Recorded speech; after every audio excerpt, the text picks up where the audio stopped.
Dans les hautes terres des territoires de Beni et de Lubero, dans la province du Nord Kivu, située dans la partie est de la République démocratique du Congo, les ménages n'ont plus droit qu'à 2 parcelles, voire un tiers d'une parcelle pour nourrir un ménage de 6 enfants en moyenne. Pourtant, les champs familiales est la principale source de revenus et de nourriture pour les ménages. Un phénomène de diète qu'observe Nzilamba Tridon, chef de service de l'agriculture, pêche et élevage de la commune rurale de Kyondo. Akarema kanene nesho parcelle ibiri akashionereraya uko bahati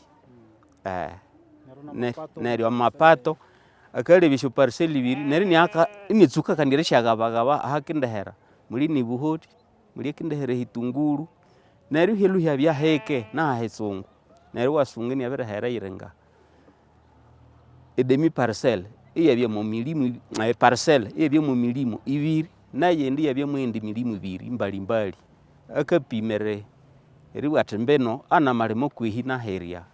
Ces phénomènes prennent de l'ampleur au fur des années, comme le fait remarquer Charles Luanga, directeur du Centre d'adaptation et de production des semences améliorées CAPSA. Il travaille dans cette région depuis plus d'une vingtaine d'années. Avant 2000, la population pouvait exploiter 0,5 hectares. Mais actuellement,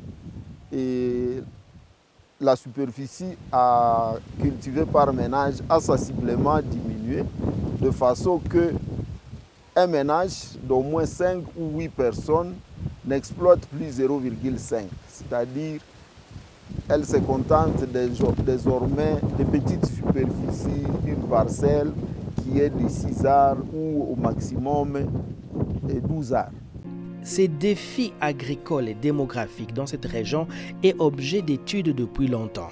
Vu l'explosion démographique et de plus en plus la rareté des terres, le Lubero est qualifié comme une poudrière démographique, terme que reprend le professeur Paul Vikanza, enseignant à l'Université catholique du Graben, située en ville de Butembo, et qui mène ses recherches sur ces défis hommes-forêts autour du parc national de Virunga. C'est un danger réel qui est exacerbé surtout par les habitudes et les techniques culturelles qui sont souvent rudimentaires. Et ces techniques connues dans la région ne sont pas favorables à la productivité de telles terres. Des labours répétés sans amendement de sol. Et il n'y a pas de jachère parce qu'ils sont obligés, c'est exigu des exportations lors des récoltes et des nutriments dans le sol, sans restitution. L'absence cruelle de dispositifs anti-érosifs sur le pente qui sont parfois fortes. Tout ça, ça dit qu'il y a un danger. Et bien entendu, l'exiguïté même des espaces exploités qui sont développés de terres étroites, surexploités par des populations à pleine croissance démographique et dont la transition ne semble pas à l'ordre du jour. C'est là qu'il y a exactement le problème et c'est un danger. Suite à ces difficultés de trouver les champs dans leur propre village et aux alentours de leur propre village, certains décident de voyager pour aller commencer de nouveaux champs à pleine forêt. C'est pourquoi certains se retrouvent par ignorance dans le parc national de Virunga avec tout ce qui va avec comme conséquence, regrette Kavira Kavala et Marie-Josée, directrice du Centre d'études des mécanismes pour le développement local de Kyondo, CEMDEL en sigle. Ebetaka nabyo byaberelwa ebetaka byaberelwa nero mundu akabyebile byathe basi senye uthi ahere banda ero ngalunaenda ngayima yena yoko che parke kundi ukabye wahikayo abakabwa bathebo bakama ibo bakaluba kutwire 2 hectare 3 hectare nero lakini bwase woleri abyo ukabya wabuthi byamabihikere sekera nabagarde base bakenze ngabya mbo wamabishale momorerema erithatholererema nakwanene tu mundu kayayo kandi unemuri esaga uone onese ulibyayo uneno buhuru kabyayo unaburuthi eryo banganasa tu bakashakenze ngabyo neryo tu busana marema berelwa kandi amarema kasenda neryo chikale komundu nuni andare ati angatashayayo ebyali eria benemwerayo na ushibwambweria irisolution yehe. Dans cette région, près de 5 millions de personnes vivent à moins d'une journée de marche du parc national de Virunga. Certaines agglomérations sont quasiment enclavées dans les parcs. Plus la population croît dans ces agglomérations, plus le problème avec les parcs croissent aussi, explique le professeur Paul Vikanza. Quand on voit les systèmes de production agricole et les systèmes de conservation, en fait, dans le temps, depuis la création, par exemple, du PNV, on sait que les deux systèmes sont en crise. Du côté des paysans, il faut qu'on l'accepte. Nos terres, nous sommes en train de les fuir parce que ces terres ne produisent plus rien. Et on veut vite aller vers le parc. Et bien, du côté du parc, si la discussion continue, si le débat continue, c'est parce qu'on n'a pas tout réglé. Il faut bien qu'on accepte qu'il y a aussi une crise. Voilà pourquoi on est resté menacé par les autres. Et tous, nous devons bien comprendre que partout, nous avons des problèmes. Et ça donne une opportunité.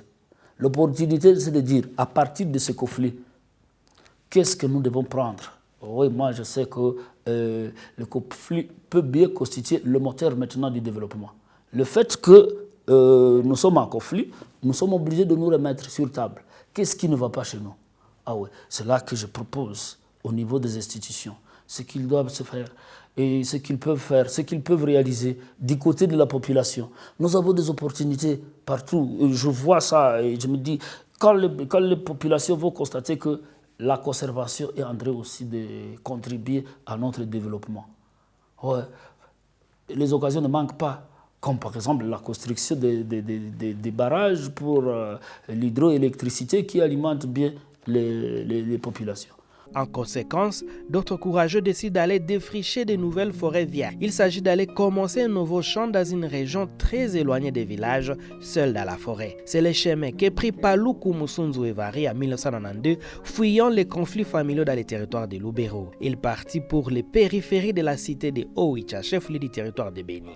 À l'époque, il y a une trentaine d'années, il laissa sa femme et son enfant pour une destination inconnue.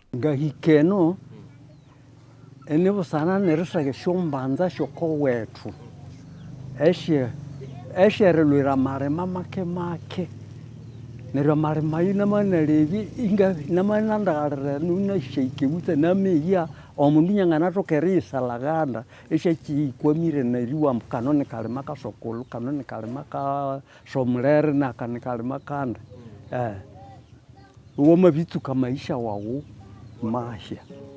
Sa femme et son enfant le rejoignent 6 ans après, mais cette région des Basses-Terres n'est pas très hospitalière pour ceux qui viennent de Haute-Terre, car il y règne le paludisme, une maladie qu'ils ne connaissent pas dans les Hautes-Terres. Dr Kambale Soeranda Chadrak, médecin-chef de zone de santé rurale de Oicha, a vu plein de nouveaux venus mourir de cette maladie. Ils ne connaissent pas les parasites du paludisme là chez eux. Et quand ils arrivent ici, ils sont vraiment attaqués. Et on les voit beaucoup souffrir. Et même il y en a qui meurent beaucoup. Pourtant, certains arrivent à s'en sortir et ont tout quitté pour venir s'installer dans une nouvelle terre.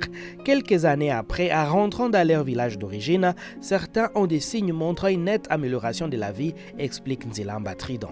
Kunduka sungango mundu moma ayumulwe mukalurana ya karema hakaho myaka 2-3 akabyasa uwasungati omba mwana ngaenda nayo neri warebye nguko mahika omunyumba omuchihanda mwamaye munalwe ngo mwasi werikania malene mwana kanditahia uwasungati nje nanguti kombeni 3 lakini niabisha etoka nekururu neryo ayo baba kayeyo yabiya maberembera abantu na malowe chipetraka eni mabe keha.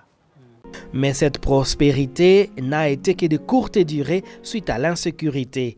Le territoire de Beni, où beaucoup se rendent à la recherche de terres fertiles, est une région instable où sévissent plus d'une rébellion étrangère, en plus des milices locales. La pauvre population agricultrice est victime de tueries barbares depuis près d'une vingtaine d'années. Ainsi, ces agriculteurs sont obligés d'abandonner leurs champs. Kanyere Amande des Anges en fait partie. Tunapata mashamba ndio tunanunua. Tukisha nunua kisha miaka fulani adui inatuingilia. Unawaza umepanda utavuna, jamaa itafaidika, sasa banakuya banabatosha na hamu ya kula ile ambao mumevuna. N'y pouvant rien de plus, certains se décident de rentrer dans leur propre village d'origine où ils retrouvent les mêmes problèmes qui les ont obligés de partir, les manques de terre et les conflits fonciers qui en découlent. Ce matin-là, près de Maguéria, Kakule Kataliko Charles, secrétaire administratif de la commune rurale de Loutou, et son équipe organisent la 7e réunion pour repartager les champs familiales à 5 frères, dont 2 étaient déjà partis depuis un certain moment. En retournant dans leur village, leurs frères avaient déjà pris leur portion de terre et ne veulent pas céder. Les autres étaient partis au diaspora. En revenant, ils se sont retrouvés à n'y a pas la terre dans leur famille. Alors si nous sommes ici, nous sommes venus le départager. Ces champs. C'est à ce cercle vicieux que font face plusieurs populations rurales des territoires de Béni et Lubero. Néanmoins, une résilience locale s'active avec des ONG locales comme le SEMDEL qui apprend aux mamans de nouvelles techniques culturelles, explique Kavira Kavalami Marie-Josée, directrice du SEMDEL Kiondo. Comme kangiriraya embolewa ngake kokotia yate eye wetwe no butsire eyo moshoduka. Nere twamukangiriria tuwewa yatakulomorere mamwechuna nere wabukahiramo wakahekera hebete bekabya bya mutraka ibi wausanga byo omorere manere ure musunga omundu alimweria hake hebenene. Des recommandations d'usage sont faites par les agronomes aussi. Pura keragenda esa himbula ikanda ewa hira emechichi obutaka bura kirashya bukasen longi lite anti-erosive. Omubitwa mohano reno ajapu mutri wo tukahula mo mugarambo shara nene heno olubalu oyo tukabwatu kumbi omundu ni naherawo kundi munemulolo pawo apekula bo hali emekoho na yikaye yinemu waticha esa hikalagalaya hali yo tukahula mo misabu nayo nemete nayo kawa beherayo ikaye namuleta tu mazingira uwe na omwerema na yikalagalia hanene yindi bwa tukahulayo mukaliandra nariyo yose tule twasungayo na ayukana luwa bebayo ini lune bya muchinje ni nawatire kundi matina kana kula emirihi ya behonda ni shebya katera na wakaliandra rako iko kaluika shika ekahamba na kitaka chokuseba naho byo tukahula mo behorohoro mu eucalyptus ayo erahera go mamusha na magetse akalunya shuma hanabyenunga. Par ailleurs, il se développe de nouvelles variétés de semences pour remplacer les anciennes qui ne produisent plus sur des terres pauvres. C'est le travail que mènent les centres d'adaptation et de production de semences améliorées CAPSA avec comme semence principale la pomme de terre, explique Charles Luanga qui en est le directeur. En fait, la différence, elle est vraiment visible. Ceux qui utilisent les semences de CAPSA, ils peuvent vous dire qu'à planter 10 kg, ils peuvent produire 100 kg. Alors que ceux qui vont au marché, ils tombent même dans les négatifs et commencent à dire que la variété ou les variétés ne sont pas bonnes, malheureusement. Alors, il fallait qu'ils comprennent que la semence ne s'achète pas au marché et que ça s'achète dans un centre de production comme le CAPSA. Tout de même, elle est encore loin, la sécurité alimentaire pour cette région, la plus peuplée de la RDC, avec 2,5 millions d'habitants qui vivent dans la précarité selon l'Institut national des statistiques.